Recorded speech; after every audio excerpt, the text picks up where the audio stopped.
I never thought I'd be the one telling this story. The one who walked away. The one who finally stood up. For 28 years, I was Jennifer Mason, dutiful daughter, peacekeeper, the reliable one who'd drop everything when my mother called. I wore that identity like armor, believing it made me worthy of love. 3 months ago, I came home unexpectedly from a business trip that ended early. I wanted to surprise my mom before her big charity gala. You know, the one where Westbrook's elite gather to pretend they care about something beyond their property values. What I saw that afternoon in our family home on Maple Ridge shattered everything I thought I knew about my family, my childhood, and the mother I'd spent my entire life trying to please. She still calls, every day, leaving voicemails about how I've ruined the family name, how I've betrayed her after everything she's done for me. But what about what she did to me? If you've ever had to rebuild your life after discovering a family secret, hit subscribe. This is my story, how I lost everything I thought mattered, only to find what actually does. And fair warning, once you hear this, you can't unhear it. Just like I can't unsee what I saw that day. Growing up in Westbrook, Connecticut meant appearances were everything. My mother, Eleanor Mason, was the queen of the social scene, chairwoman of 3 charity boards, hostess of the annual 4th of July garden party, and the woman whose approval everyone sought, including me, especially me. Dad was just an accessory in her perfectly curated life, the successful investment banker who provided the finances for her social ambitions, but remained conveniently absent, buried in work at his Manhattan office. My younger sister, Abigail, escaped early, moving to California for college and rarely coming back except for major holidays. Smart move. Mom had a way of making every accomplishment feel insufficient. When I was 12, I won first place in the regional science fair with my project on sustainable energy. While other parents were celebrating their kids with ice cream and photos, Mom pulled me aside in the parking lot. "Stand up straight, Jennifer. Your posture makes that medal look like it's weighing you down. And that smile, too eager. We're Masons. We expect excellence. We don't gawk at it." I learned to calibrate my achievements to her standards, visible enough to reflect well on her, but never so bright that I might outshine her. The worst was my 16th birthday. Mom had organized what she called a coming-of-age soiree at the Westbrook Country Club. Not the sweet 16 I wanted with my actual friends at the mall, but a formal affair with her social circle and their children, most of whom barely spoke to me at Westbrook Preparatory. I'd spent weeks practicing a piano piece to perform, something she had insisted upon. "The Masons have always been cultured, Jennifer. This is your introduction to society." 10 minutes before my performance, I found her in the co-check room with Mr. Caldwell, my piano teacher. They weren't discussing music. When she saw me, she straightened her dress and said, "Jennifer, darling, 15 minutes until your performance," as if I'd imagined what I'd just witnessed. I played flawlessly that night, mechanical and empty, while she beamed from the front row, her hand resting on my father's arm. Mr. Caldwell never came to our house for lessons again. We went to the community center instead. Despite everything, I spent my 20s trying to win her approval. I graduated summa cum laude from Yale, her alma mater. I took a prestigious consulting job in Boston, close enough to drive home when needed, but far enough to breathe. I dated men she would approve of, prep school graduates with family names that appeared in the social register. I was the daughter she could brag about at her charity luncheons, the successful one who still makes time for family. Isn't that lovely? The grand gesture was my idea. For their 35th wedding anniversary, I planned to gift them a full renovation of the lake house in the Berkshires where we spent summers when Abby and I were kids. Mom had been complaining for years that it was outdated, but Dad was sentimental about keeping it the same. I spent months secretly working with contractors, choosing finishes I knew she would love, spending nearly my entire savings. I wanted, just once, to see genuine pride in her eyes when she looked at me. What I didn't know was that the lake house held its own secrets. While reviewing the property records for the renovation permits, I discovered something odd. The deed had been transferred multiple times over the years between my parents' names and a trust I'd never heard of, the Eleanor Brennan Living Trust. Brennan? My mother's maiden name was Campbell. At least, that's what she'd always told us. It seemed like a clerical error, but something didn't feel right. I started digging, telling myself it was just to make sure there wouldn't be issues with the renovation. Little did I know that pulling on that thread would unravel my entire understanding of who we were as a family and who my mother really was. The weekend of the anniversary party arrived with picture-perfect New England spring weather. Mom had been planning the celebration for months, a renewal of vows followed by a garden reception for 100 of their closest friends at our family home. I'd flown in from Boston 2 days early to help with final preparations, staying at a hotel downtown rather than at home because Mom said they were just too busy with preparations to host properly. In reality, she wanted me under her supervision, but not underfoot. That Friday morning, I was tasked with confirming details with vendors while Mom had her hair and nails done. Everything was running smoothly until I got a call from my project manager at the lake house. There was an issue with the electrical work. They'd discovered some old wiring that wasn't up to code and needed an emergency approval to replace it before inspection. The cost was significant, but I approved it immediately. This renovation was my peace offering, my way of showing Mom that I could meet her standards of perfection. "Your mother wants the floral arrangements positioned differently," Dad told me when I arrived at the house that afternoon. He looked tired, his normally impeccable silver hair slightly disheveled. "She's been rearranging everything since 6 a.m. "I'll handle it," I assured him, squeezing his arm. He nodded gratefully and retreated to his study, his sanctuary from Mom's whirlwind of demands. Inside, Mom was directing the catering staff with military precision. She wore a silk robe, her blonde hair perfectly styled, despite the fact that the event was still a day away.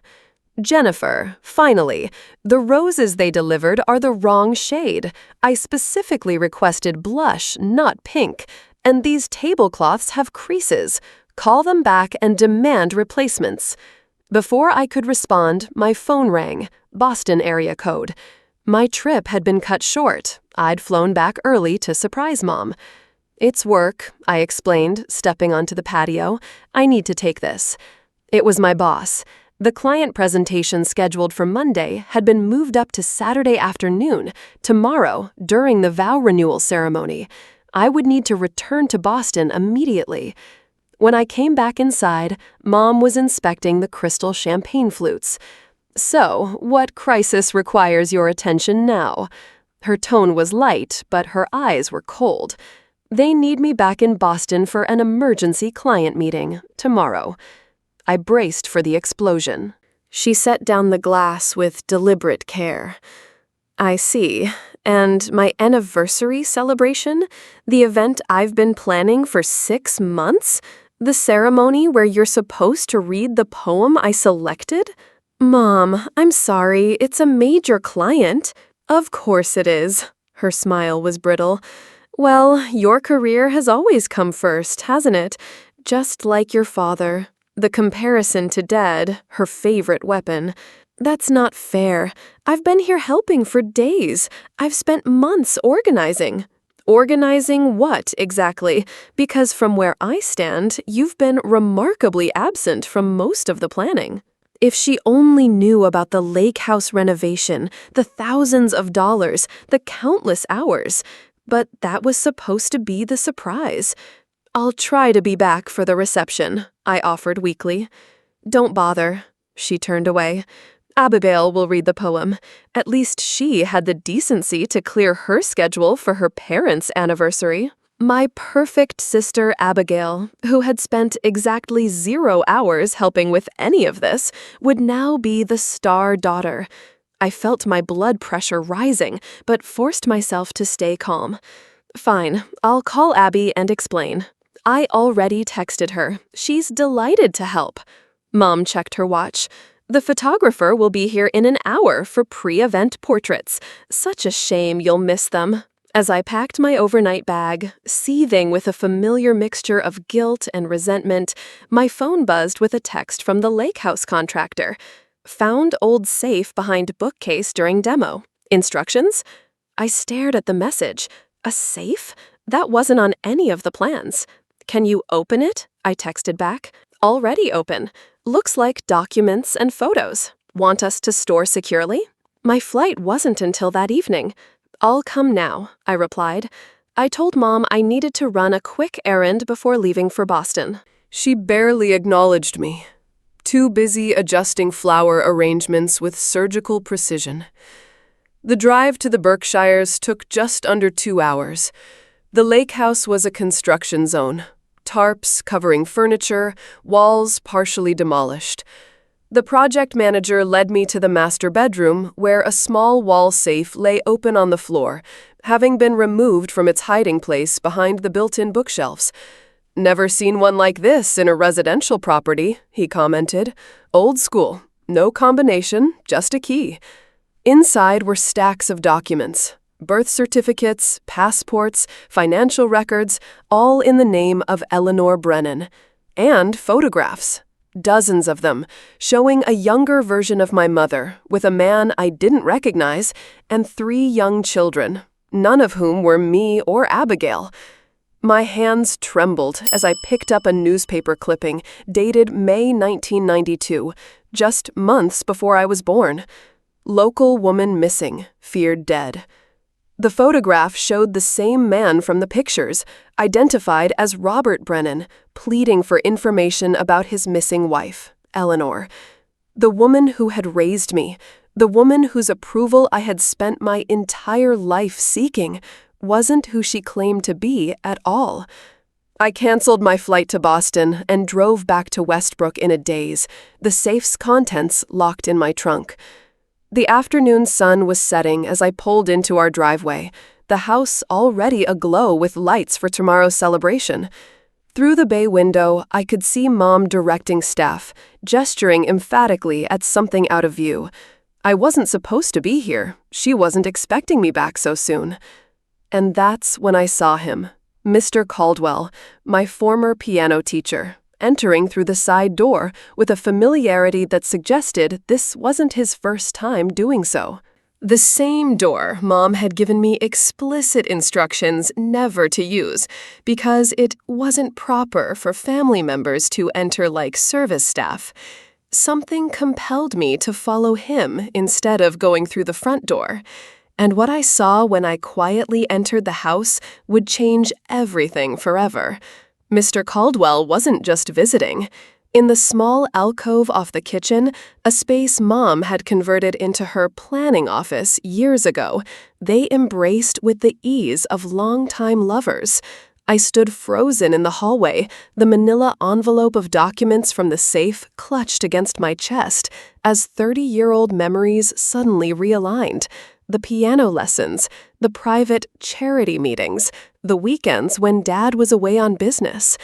"Eleanor, are you sure about tomorrow?" Mr. Caldwell's voice was low, concerned. 35 years is a long time to maintain this arrangement. "Richard has never suspected a thing," my mother replied, straightening his tie with practiced affection. "Besides, the lake house will finally be ours once Jennifer completes the renovation. I've already spoken to my attorney about transferring the deed. My renovation, my peace offering, my nearly depleted savings account. And the Brennan situation?" he asked. "Ancient history. That life is buried, James. You know that." I must have made a sound because they both turned. Mom's face transformed from shock to composure with frightening speed. Jennifer, I thought you were on your way to Boston. Her voice was steady, but her eyes darted to the envelope in my hands. Change of plans, I managed to say, my voice surprisingly calm. I had to make a stop at the lake house first. The color drained from her face. The lake house? Whatever for? There was an issue with the renovation. I stepped into the room. The surprise renovation I've been planning for months as your anniversary gift. They found something interesting behind the bookcase in the master bedroom. A safe. Mr. Caldwell took a step back. Eleanor, I should go. No, please stay, Mr. Caldwell, I said. Or should I call you James? You're practically family after all. Decades of piano lessons? Mom's composure cracked for just a moment before she recovered. Jennifer, you're clearly upset. Whatever you think you found, I don't think, I know. I pulled out the documents. Eleanor Brennan, 3 children, a husband named Robert, a life you abandoned in 1992. Her eyes hardened. You have no idea what you're talking about. Then explain it to me, I challenged. Explain how my mother, the woman who lectured me about honesty and family loyalty my entire life, is actually someone else entirely. Explain how every standard you've held me to has been based on a lie. She glanced at the clock on the wall. This isn't the time. The rehearsal dinner starts in an hour. Guests will be arriving. Perfect timing then. I felt a strange calm settle over me. Everyone will be here to learn the truth together. You wouldn't dare. Her voice was ice. Think about your father. Think about our family name. Our family name? I laughed, a sound that surprised even me. Which one? Mason or Brennan? Jennifer, please. For the first time, I heard fear in her voice. We can discuss this privately, after the weekend. But something had broken loose inside me. Years of seeking approval from a woman who had lived a complete lie. No more secrets. No more performances. I walked out of the alcove toward the front of the house where caterers were setting up for the rehearsal dinner. Mom followed, her heels clicking frantically behind me. Mr. Caldwell had wisely disappeared. Dad was in the foyer greeting the first arrivals, his brother and sister-in-law from Philadelphia. Abby had just walked in, looking confused to see me still there. Jennifer, I thought you had an emergency in Boston. Dad looked genuinely happy to see me, his smile warming his tired eyes. I had a different emergency to handle, I said, suddenly aware of how this would hurt him. But the truth had to come out. Dad, I need to talk to you. To all of you. Not now, Jennifer. Mom's voice was steel as she reached for my arm. I stepped away from her grasp. More guests were arriving. Longtime family friends, Mom's charity circle, Dad's colleagues, the perfect audience. Eleanor, I turned to face her, using the name that was actually hers. Or should I call you Mrs. Brennan? A collective murmur rippled through the growing crowd. Dad's confusion was evident as he looked between us. What's going on? He asked. I handed him the newspaper clipping. Mom isn't who she says she is. She had another family before us, another husband, other children. The room fell silent. Mom stood rigid, her carefully constructed world collapsing around her. Is this true?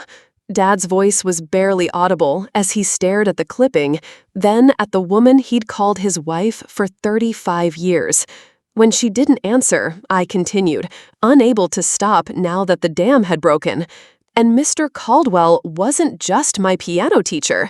They've been having an affair for years, probably since before I was born. Gasps echoed through the room. Someone dropped a glass. Mom's closest friend, Patricia Whitmore, covered her mouth in shock.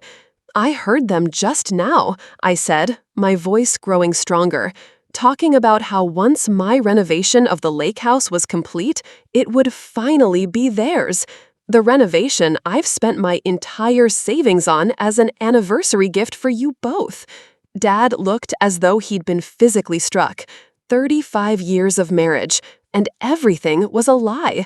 Mom finally spoke, her voice eerily composed. "Richard, I can explain everything." But Dad just shook his head slowly, the devastation on his face unbearable to witness. He placed the newspaper clipping on the entry table and walked out the front door without another word. "Are you satisfied now?" Mom hissed at me, her perfect facade finally cracking. "You've destroyed everything." "No," I replied, suddenly exhausted. "You did that long ago.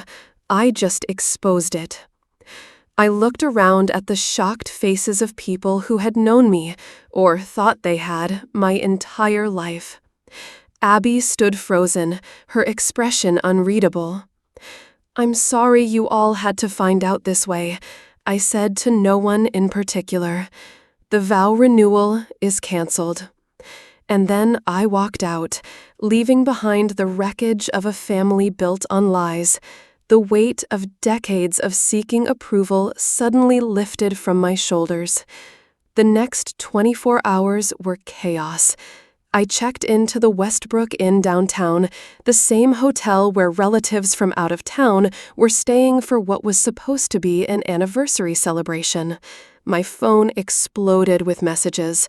Confused relatives, Dad's desperate voicemails, Abby's texts oscillating between shock and anger. Mom, predictably, didn't contact me at all.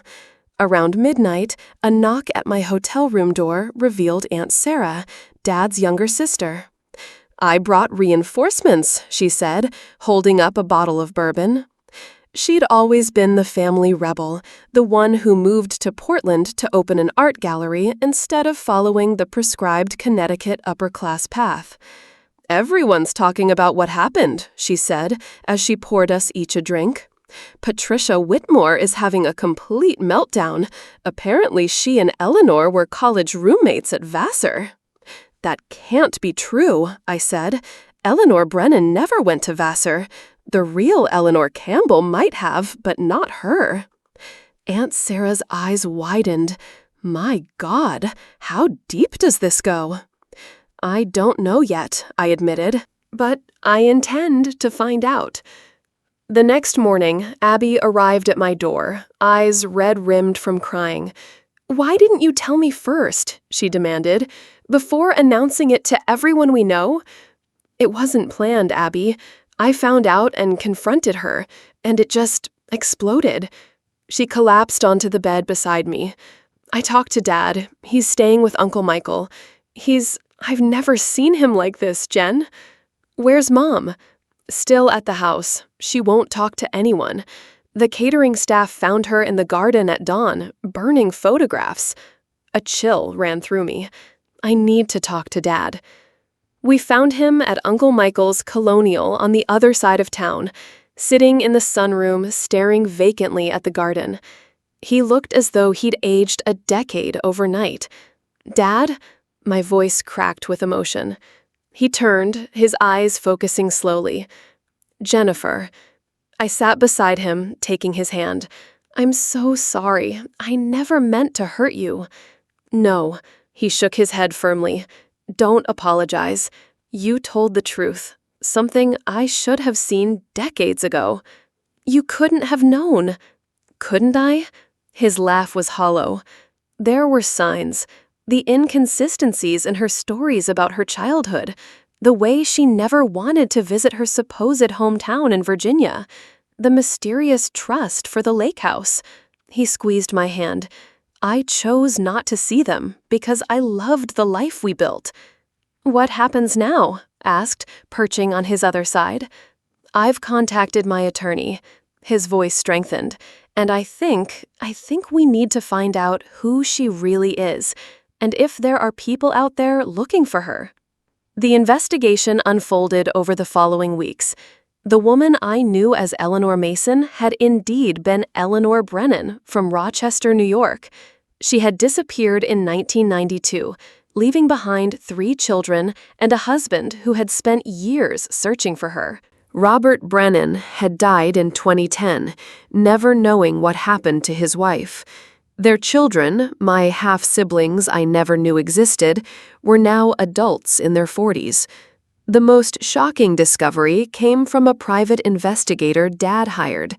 Mom, Eleanor, had been the primary suspect in a financial fraud investigation involving missing funds from a children's charity. She had disappeared just days before she was to be questioned by authorities. The case had gone cold, but was never officially closed. Dad filed for divorce immediately. The lake house renovation was halted, the property frozen as part of the legal proceedings. My savings were gone, but I couldn't bring myself to care about the money. One rainy Tuesday, 3 weeks after the confrontation, I received an email from an unfamiliar address, mbrennan@rochestermail.com.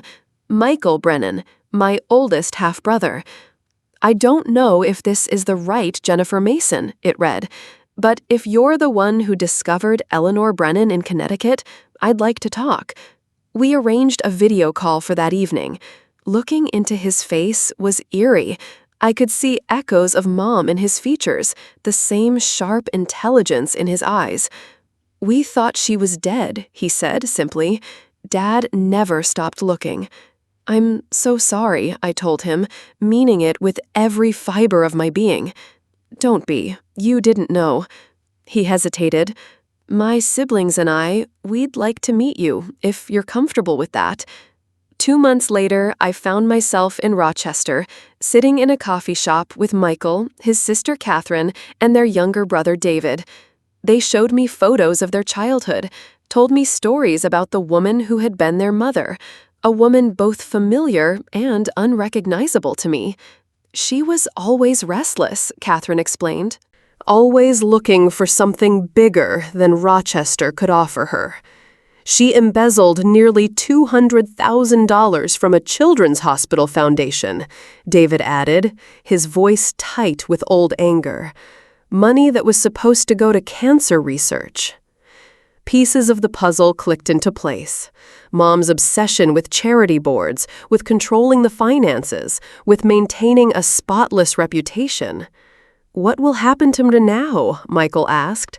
"The fraud case has been reopened," I explained. "Dad's divorce is proceeding. She's still living in the house, but once everything's finalized—" I didn't need to finish. We all knew she would likely face charges for the decades-old crime. Back in Westbrook, I faced one final confrontation.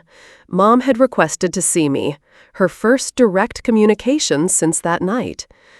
The house felt different as I walked in, emptier, as Dad had moved out permanently.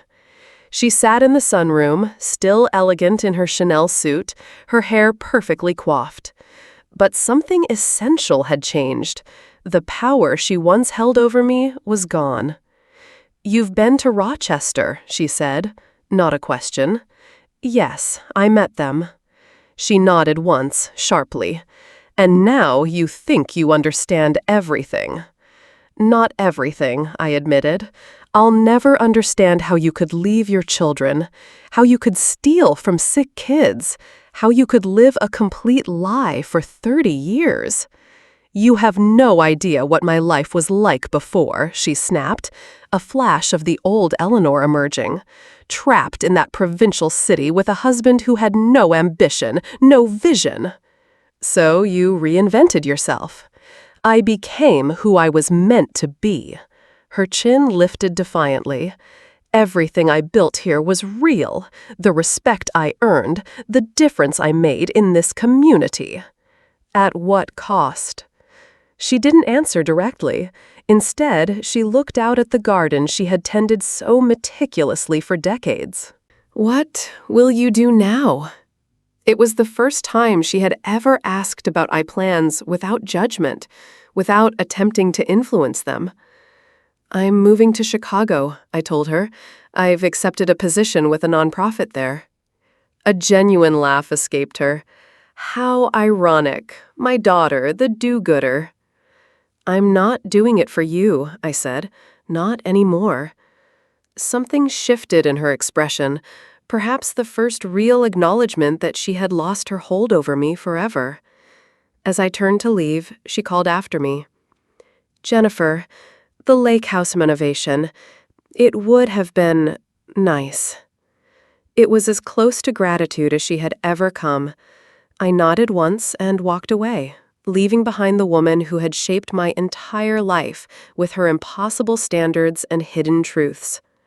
6 months later, I settled into my new life in Chicago. Dad relocated to Arizona, finding unexpected joy in retirement communities and golf. Abby and I grew closer, the shared trauma creating a bond that had never existed before. And most surprisingly, I developed relationships with my Brennan half-siblings, a family connection I never knew I was missing. Eleanor Brennan Mason ultimately pled guilty to the fraud charges, receiving a reduced sentence due to her age. The woman who had terrorized country club committees and ruled over charity galas with an iron fist was now inmate 24789 at the Federal Correctional Institution in Danbury. The ultimate irony? The scandal made me infamous in Westbrook social circles, exactly the kind of attention Mom had spent decades avoiding. But in losing everything she had built, her reputation, her marriage, her carefully constructed identity, I finally found something real: freedom from seeking her approval. Looking back now, 3 years after that fateful weekend, I realized that uncovering my mother's secret wasn't just about exposing a lie. It was about freeing myself from a lifetime of seeking validation from someone who could never truly give it. The woman who raised me wasn't who she claimed to be, but in a strange way, neither was I. I had built my entire identity around being Eleanor Mason's daughter, around meeting impossible standards set by someone who had reinvented herself through deception. My half-siblings and I meet twice a year now, a new tradition that feels more authentic than any charity gala or country club event I ever attended in Westbrook. Dad has found happiness with a retired art teacher in Sedona. Abby visits Mom in prison occasionally. I've chosen not to. Some wounds are too deep to mend, and that's okay. The lake house sits empty, still caught in legal limbo, a fitting monument to a family built on secrets. Sometimes I drive by when I'm visiting the East Coast, but I never stop. Some places are better left in the past. If there's one thing I've learned from all of this, it's that we all have the power to rewrite our stories. My mother chose to do it through deception, but I'm doing it through truth, by accepting who I am without the need for anyone else's approval. I'm no longer Jennifer Mason, dutiful daughter.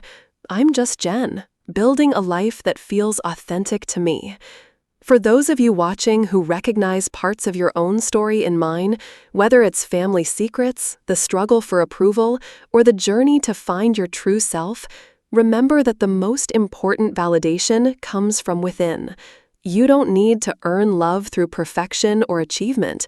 You are enough, exactly as you are. If this story resonated with you, please hit the subscribe button and share it with someone who might need to hear it. There's healing in knowing we're not alone in our struggles. And drop a comment below if you've had your own moment of reckoning with family truths. I read every single one. Until next time, this is Jen, signing off, no longer seeking approval, just living authentically. And trust me, it's worth every difficult step of the journey.